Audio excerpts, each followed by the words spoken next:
오래된 주택을 보면 많은 분들이 먼저 이건 너무 낡았다, 괜히 잘못 사면 부담만 커지겠다, 이렇게 생각하십니다. 실제로 제가 중개했던 이 집도 12명의 손님이 보고 그냥 스쳐 지나갔던 쉽게 결정하기 어려운 주택이었습니다. 그런데 이 집이 나중에는 멋진 세컨하우스로 완전히 바뀌었습니다. 오늘 영상에서는 이 집이 어떻게 계약되었고 어떤 과정을 거쳐 이렇게 달라졌는지 보여드리면서 오래된 주택의 가치를 어떻게 봐야 하는지도 같이 말씀드리겠습니다. 이 집은 1972년에 지어진 목조주택이었는데요. 그리고 상속인 5명 앞으로 상속 절차가 진행 중인 물건이었습니다. 이런 오래된 주택은 겉으로 보이는 노후 상태만 보면 안 됩니다. 권리관계 그리고 또 토지 관계까지 같이 봐야 하는 여러 가지 것들이 있습니다. 처음 현장을 봤을 때도 쉽게 결정하기 어려운 요소가 분명히 있었습니다. 오래됐고 손이 많이 갈 것 같았고 상속 절차가 진행 중이라는 점까지 있으니까 누구나 선뜻 접근하기 어려운 물건이었던 거죠. 안으로 들어가 보면 세월의 흔적이 더 분명하게 느껴졌고 대부분의 분들이 먼저 부담을 느낄 수밖에 없는 상태였습니다. 실제로 이 집은 12명의 손님이 보고 그냥 스쳐 지나간 집이었습니다. 관심은 있지만 쉽게 결정되지 않았던 이유가 분명히 있었던 거죠. 그런데 저는 이런 주택을 볼 때 무조건 낡았느냐, 그렇지 않느냐만 보지 않습니다. 이런 집의 가치는 단순히 몇 년 됐는지만으로 결정되지 않는다고 생각하기 때문입니다. 중요한 건 이 집이 어디에 있는지, 어떤 구조를 가지고 있는지, 누가 어떤 목적으로 쓰려고 하는지, 그리고 손을 봤을 때 새로운 쓰임이 나올 수 있는지입니다. 그러니까 같은 집도 누군가에게는 손이 많이 가는 부담스러운 구옥일 수 있지만 누군가에게는 아주 매력적인 보물이 될 수도 있다는 뜻입니다. 결국 오래된 주택의 가치는 연식만으로 정해지는 게 아니라 입지와 구조, 쓰임과 방향, 그리고 그걸 읽는 사람의 시선에 따라 달라진다고 생각합니다. 이 집도 처음 의뢰가 들어왔을 때 저에게 단순히 낡은 집으로만 보이지 않았습니다. 왜냐하면 저는 이 집만 본 게 아니라 이 집 주변을 같이 봤기 때문입니다. 제가 현장을 여러 번 둘러보면서 느낀 건 이 집 근처 큰 도로변에 젊은 관광객들이 좋아할 만한 소품샵들이 조금씩 늘어나고 있다는 점이었습니다. 저는 그걸 보면서 이 골목 안쪽으로도 앞으로 재미있는 상점들이 더 들어올 수 있겠구나, 이런 생각이 들더라고요. 그래서 가능하다면 이 집을 사는 분이 현재의 주택을 상가로 용도 변경해서 활용하는 방향도 가능하겠다고 봤고요. 또 한편으로는 강릉역에서 차로 5분 정도 거리에 있다 보니까 도보 1분 거리에는 또 마을 주차장도 있었고요. 그러다 보니 숙박업 방향으로 접근해서 한옥 체험업 같은 형태도 충분히 괜찮다고 생각을 했습니다. 그러니까 이 집은 그냥 낡은 집이 아니라 입지와 흐름을 보면 다른 쓰임으로 연결될 수 있는 가능성이 있었던 겁니다. 그리고 저는 오래된 부동산이 참 매력적이라고 생각합니다. 왜냐하면 오래된 부동산에는 그 시간의 흐름이 그대로 녹아있기 때문이죠. 그 흘러간 시간은 돈으로 살 수 없는 거잖아요.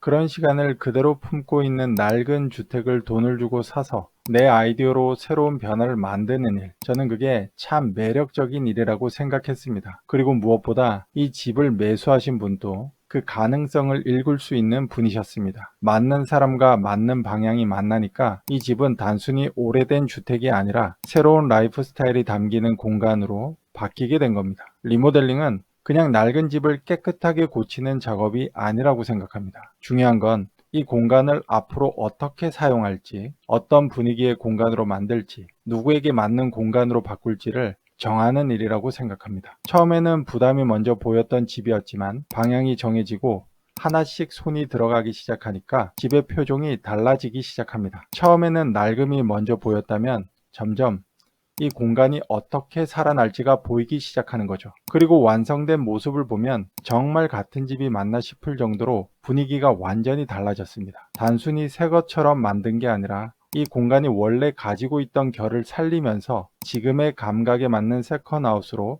다시 태어난 느낌이었습니다. 그런데 사실 이 거래는 겉으로 보이는 변화만큼이나 계약 과정도 만만치 않았습니다. 이 물건은 상속주택이라고 말씀드렸었는데요. 상속인 5명, 사는 사람 1명, 그리고 중개사 저 1명, 총 7개의 계약서를 써야 했는데요. 거기에 별지 특약서와 확인 설명서까지 포함하면 도장만 해도 거의 100번 가까이 찍었던 것 같습니다. 그리고 어려운 건 단순히 서류 양만이 아니었습니다. 금액 조율도 해야 했고 집안에 남아있던 쓸모없는 물건들을 누가 어떻게 처리할지, 정화조를 비우는 비용은 어느 쪽에서 부담할지까지 하나하나 협의를 해야 했습니다. 어떤 면에서는 수천만 원짜리 중개 보수를 받는 계약보다 오히려 더 조율할 게 많았던 거래였습니다. 특히 상속인이 많다 보니 각자의 의견을 맞춰야 했고 그 과정이 쉽지 않았습니다. 그래도 저에게는 평생 기억에 남을 만큼 소중한 경험이었고 그래서 더 특별한 물건으로 남아 있습니다. 다만 여기서 꼭 말씀드리고 싶은 게 있습니다. 모든 오래된 주택이 이렇게 바뀌는 것은 아닙니다. 어떤 집은 구조적으로 한계가 있고 어떤 집은 리모델링 비용이 너무 과다하게 들어서 차라리 철거 후 신축이 더 나은 경우도 있습니다. 또 어떤 집은 처음부터 아예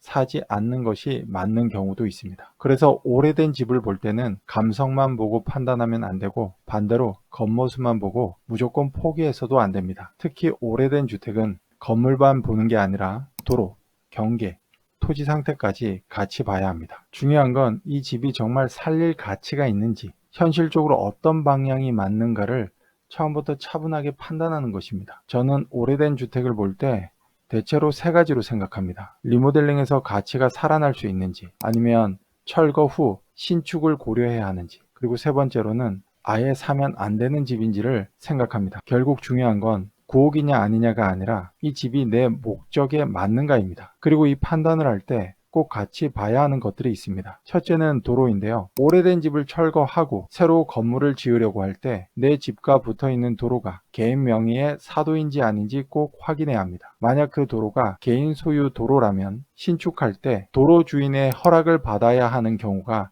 생길 수 있습니다. 이걸 모르고 집을 샀다가 나중에 도로 주인이 허락을 안 해준다거나 과도한 금액을 요구하면 정말 배보다 배꼽이 더 큰 상황이 생길 수 있습니다. 그래서 오래된 주택은 건물만 보지 말고 내가 접하고 있는 도로가 어떤 도로인지도 미리 확인해야 합니다. 둘째는 토지 경계입니다. 이 집을 체크하다 보니 지적 제조사 예정지구 지정 폐지라는 그런 문구가 있었습니다. 지적 제조사는 실제 땅의 경계와 지적도상의 경계가 맞지 않는 부분을 바로잡기 위한 건데요.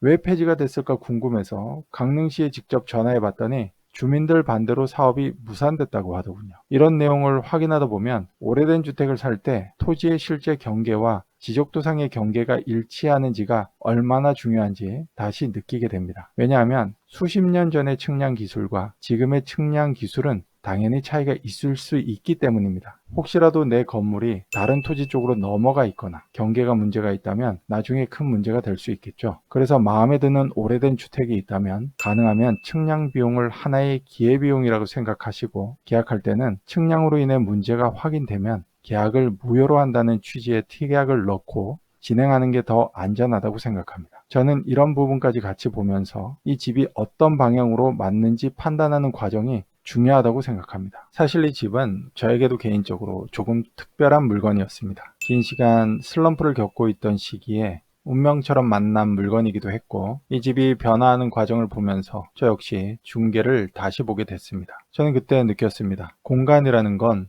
겉으로 보이는 상태만이 전부가 아니고 중개라는 일도 그냥 사고 파는 것에서 끝나는 일이 아니라는 걸요. 누군가의 목적과 어떤 공간의 잠재력을 연결해서 현실적인 방향을 함께 찾는 일, 저는 그게 좋은 중개라고 생각합니다. 그리고 좋은 중개는 예쁜 부분만 보여주는 게 아니라 숨어있는 단점까지도 함께 파헤치고 알려주면서 끝까지 함께 정리하는 일이라고 생각합니다. 그래서 지금도 저는 물건을 단순히 거래 대상으로만 보기보다 이 공간이 누구를 만나면 어떤 가치가 될 수 있는지를 먼저 보고 동시에 나중에 문제가 될 수 있는 부분까지 미리 같이 보려고 합니다. 오래된 주택은 무조건 낡은 집으로 끝나는 자산이 아닙니다. 누구를 만나고 어떤 목적과 기획을 만나느냐에 따라 완전히 다른 가치로 바뀔 수 있습니다. 하지만 그 가능성을 제대로 보려면 겉모습만 보고 포기해서도 안 됩니다. 입지, 구조, 활용 방향은 물론이고 도로, 경계, 권리 관계, 그리고 계약 과정에서의 현실적인 협의까지 함께 봐야 합니다. 그리고 저는 강릉뿐 아니라 지방 곳곳에 있는 오래된 부동산들도